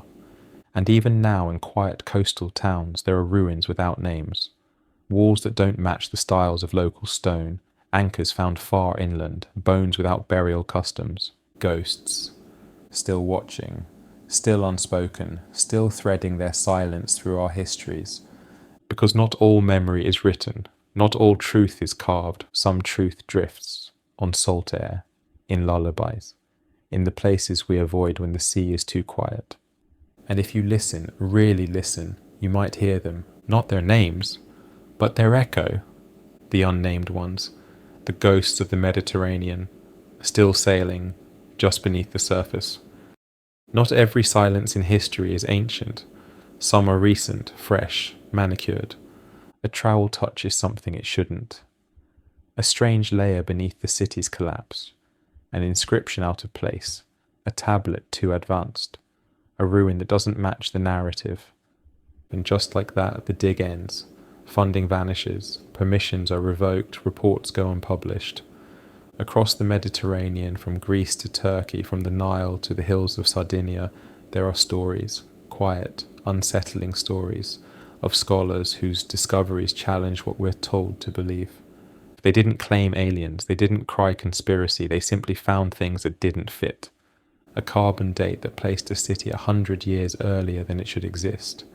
A burial that held both Egyptian amulets and weapons from the north. Stone fortifications layered over ruins no one was supposed to know were there. These scholars didn't shout, they whispered, published cautious papers with too many qualifiers. Or worse, they disappeared from the academic stage altogether. Some resigned, some were fired, some changed topics. Why? The official story says science is self-correcting. That evidence always wins. But evidence is only as strong as the system that allows it to be seen. And that system is made of people. People with careers, with reputations, with books already published, curricula already written, grants already spent. A revelation too large doesn't just challenge the past, it threatens the present. And so inconvenient findings get reburied, literally in some cases. Entire excavation layers sealed off as too disturbed to analyze. Artifacts labeled uncontextualized. Timelines adjusted to match consensus. Even the term sea peoples itself, a placeholder, a foggy category, has become its own cage. Try to step outside it and you'll be dismissed, as speculative, as ungrounded, as fringe. But the fringe is where the old stories live, where anomalies whisper, where the erased world waits to be heard again. Why is it dangerous to suggest that the collapse wasn't chaotic but coordinated? Why is it taboo to ask if migrations may have been pre-planned, if someone was directing the aftermath toward a different kind of world? There are scholars, brilliant, careful, thoughtful, who have tried, and they've paid the price. Conferences cancelled, colleagues withdrawn, publishing doors closed, because to rewrite history is to rewrite power, and that's never welcome, even when the evidence stands, even when the ruins speak. There are still excavation sites in the Mediterranean that remain under lock, private, unpublished, not because there's nothing there, but because there might be. So the question isn't what we haven't found, it's what we've been told not to look for, and even more chilling, what we've found and been told to forget. The collapse of the Bronze Age didn't just erase cities, it erased witnesses, and maybe it's still happening, not with fire, not with war, but with silence.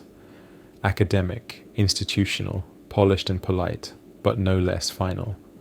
So next time you hear someone say there's no evidence for a certain theory, ask yourself, or was the evidence simply buried again? And who exactly is holding the shovel? They left no name, no empire, no anthem, only ruins in their wake and a riddle no one solved. We've searched the coastlines, dug beneath cities once grand, analysed pottery, decoded fragments of texts. We've mapped fire scars across 3 continents, but still, no homeland, no burial mounds, no creation myths. It doesn't make sense.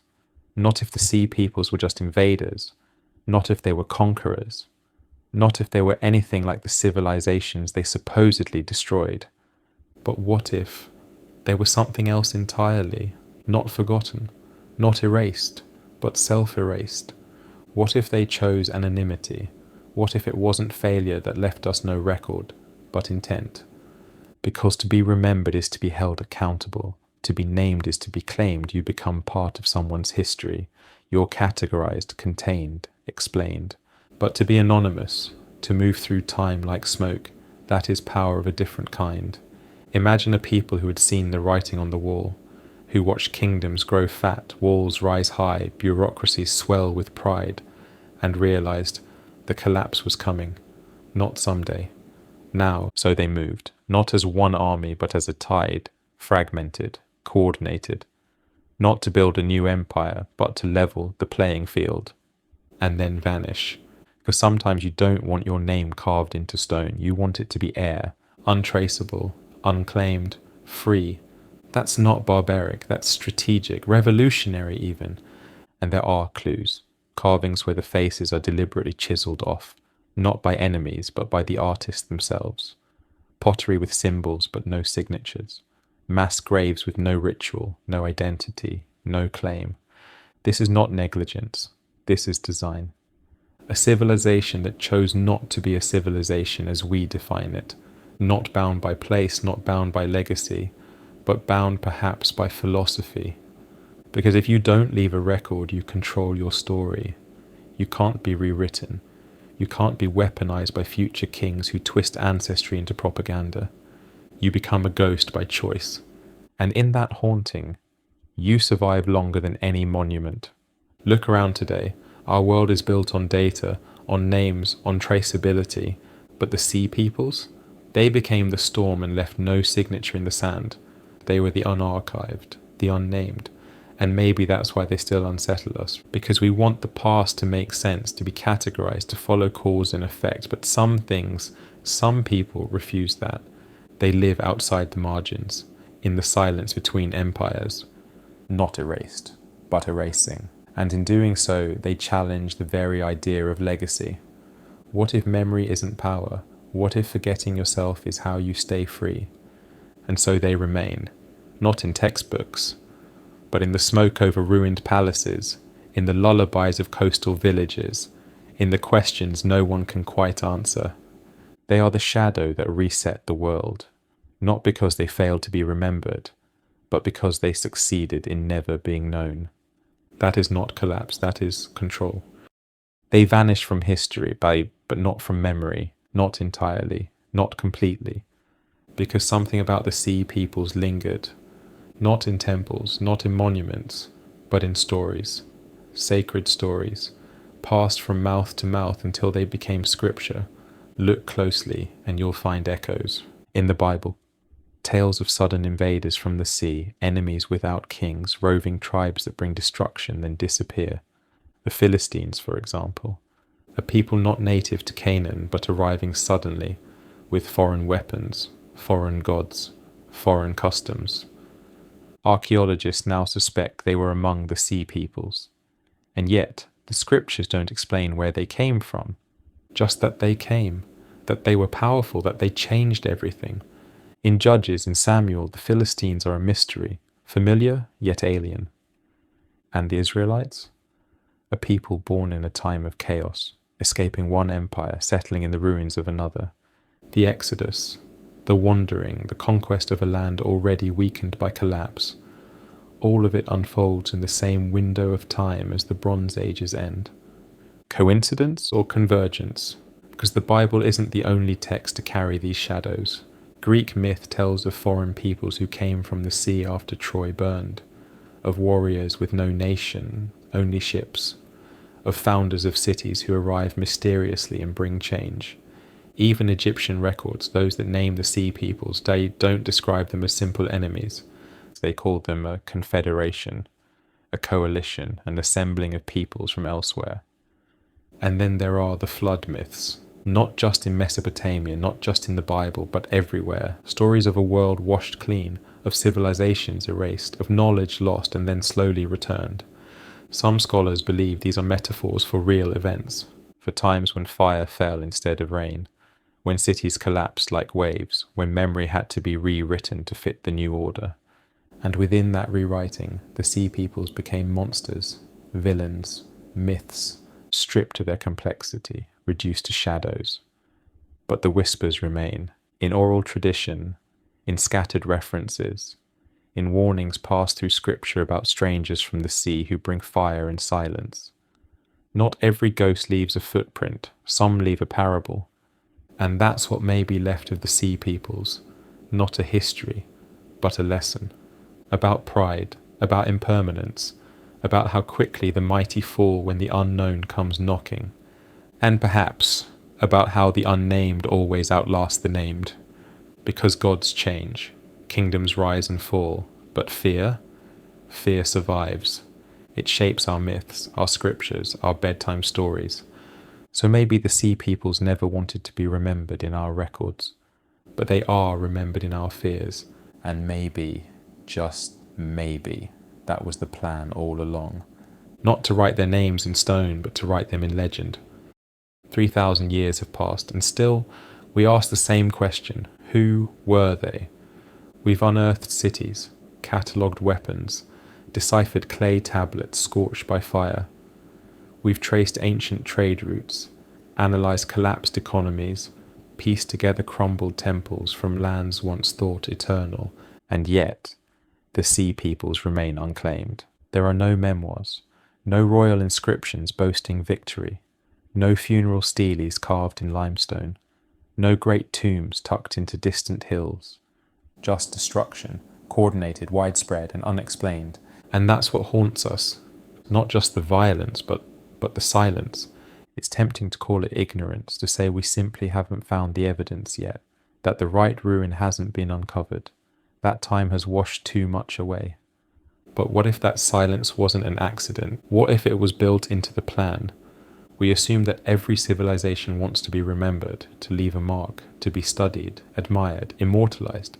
But that's a modern vanity, a luxury of the powerful. What if the sea peoples, whoever they were, wanted the opposite?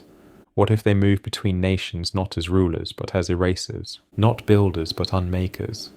What if their purpose wasn't conquest but reset, to end an age, clean the slate and disappear?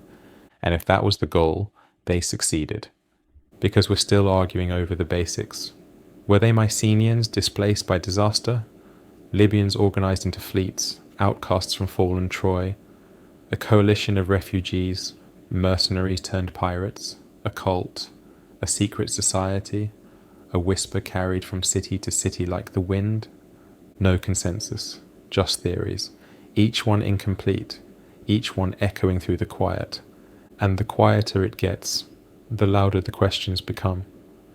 Why are there no definitive settlements? Why do they leave destruction but not dominion? Why do they seem to arrive in waves but never settle like a tide?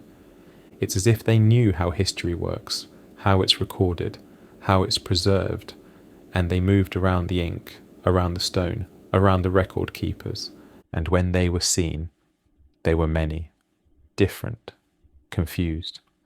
A puzzle made of mismatched pieces from across the known world. That too may have been intentional.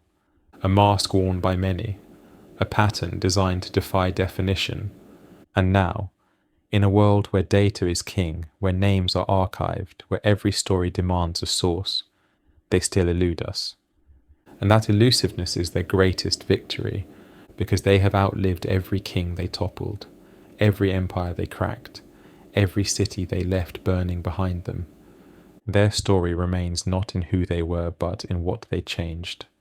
They silenced an age, and the echo of that silence still vibrates beneath our timelines, beneath our myths, beneath the foundations of the very world that rose in their wake. So perhaps it's not ignorance that keeps us guessing. Perhaps it's reverence or fear, or the knowledge, on some level, that if we ever truly understood what they were, we might not survive that understanding.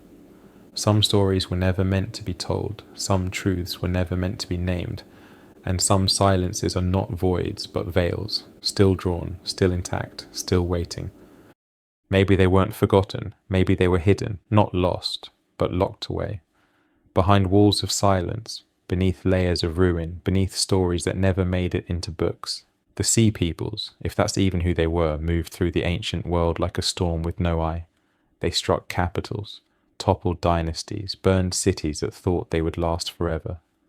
And then they vanished, or so we've been told. But what if they didn't vanish? What if they transformed? What if their greatest act was not destruction, but disappearance? A civilization without monuments, a movement without a flag, a truth too big, too strange, too disruptive to ever be allowed into the official story. And so it became the world's longest unsolved mystery. They call it the Bronze Age collapse. But what if it was a cover-up, not just of events, but of an idea? An idea that no empire is permanent, that even the most powerful civilizations can fall in a single generation, that the ones who truly shape history are not always the ones who carve their names in stone, but the ones who know when to leave no name at all. If that sounds familiar, it should, because in every era there are forces that operate in the shadows, not to be seen, not to be celebrated, but to reset the board when the game has gone too far. And maybe, just maybe, this wasn't the first time, and it won't be the last. The Sea Peoples are not just a historical riddle, they are a mirror, a warning, a possibility, a whisper from the past that not all who vanish are gone. Some are waiting, some are watching, some become legend, because truth would be too dangerous. So now you've heard the story they didn't want you to hear. You've walked through the ruins, you've felt the heat of the fires that burned 1,000 years of progress to ash. And if you're still here, still listening, then you're part of something rare, a different kind of memory. Not the one in textbooks, not the one repeated by rote, but the one that lives in the margins, in questions, in silence, the memory that doesn't fade because it was never fully known. So don't let it go. Don't let this story end where the history books demand it to. If you felt the chill, if you caught the echo, if you started asking questions you didn't have before, then take the next step. Subscribe, not for algorithms, but for answers. Comment, not just to react, but to remember. To add your voice to the chorus that refuses to forget what was never truly told. Share this video with someone who thinks they already know history, someone who's ready to feel the ground shift beneath their feet. And if you believe there are still truths buried beneath the surface, beneath timelines, beneath maps, beneath names, then, like this video, let it be a signal that the silence did not win. Because history doesn't belong to those who erase. It belongs to those who question, to those who look deeper, to those who listen when the ruins speak. So stay curious, stay skeptical, and never stop digging, because the sea peoples weren't lost, they were hidden. And now, you know. If this journey stirred something in you, a question, a shadow, a memory you didn't know you had, don't let it end here. Subscribe, not just for more stories, but for the truths they tried to bury. Comment. Tell us what you saw between the lines, what the silence whispered to you. Share this with someone who still believes the past is settled. Someone who needs to hear what history forgot to say out loud. And like this video, if you felt the tremble of old foundations shifting beneath your feet. Because this is not the end, it's a beginning. The more we uncover, the more we realize there is so much more they never wanted us to see. So stay awake, stay curious, and join us as we shine a light on the forgotten, the forbidden, and the fearfully erased. Here at History for Sleep, we don't just dream of the past, we remember it together. Now, let's keep going.